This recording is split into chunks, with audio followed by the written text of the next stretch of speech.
খাবার রান্নার সময় তার পরবর্তী সময় অন্যান্য সব সময় ঢেকে রাখা যায় না।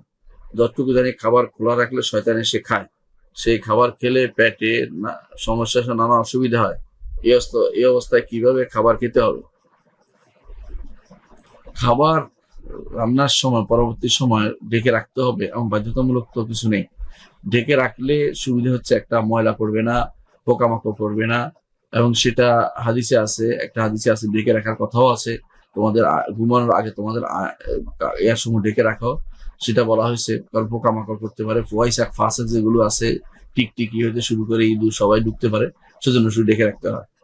সুতরাং খাওয়ার সময় আপনাকে আহ, খাবার খাওয়ার সময় খাবার সবসময় বাধ্যতামূলক ঢেকে রাখতে হবে এরকম না।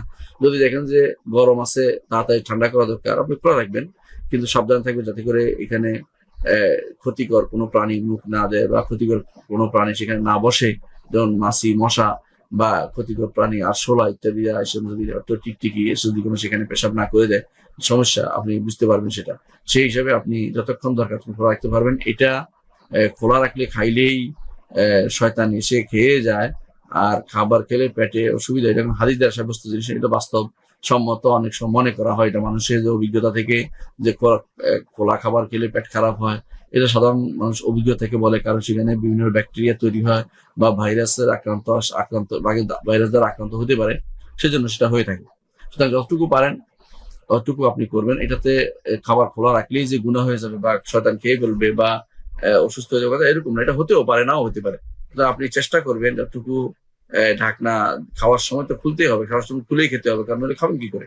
সেই সময় উদ্দেশ্য না, অর্থাৎ যে সময় এটা মানে কোনো কিছু দ্বারা আক্রান্ত হওয়ার সম্ভাবনা থাকে, সেই সময় অবশ্যই ঢেকে রাখবেন। আর যখন খাবার বেড়ে দিচ্ছেন, খাবার খেতে শুরু করেছেন, তখন আর সেটা ঢেকে রাখার প্রয়োজনীয়তা নেই, যদি না সেখানে কোনো মাছি বা অন্যান্য পোকামাকড় ডিস্টার্ব না করে বা ক্ষতির কোনো কারণ না হয়, তাহলে আপনি সেটাকে ঢেকে রাখতে হবে, জরুরি কিছু না।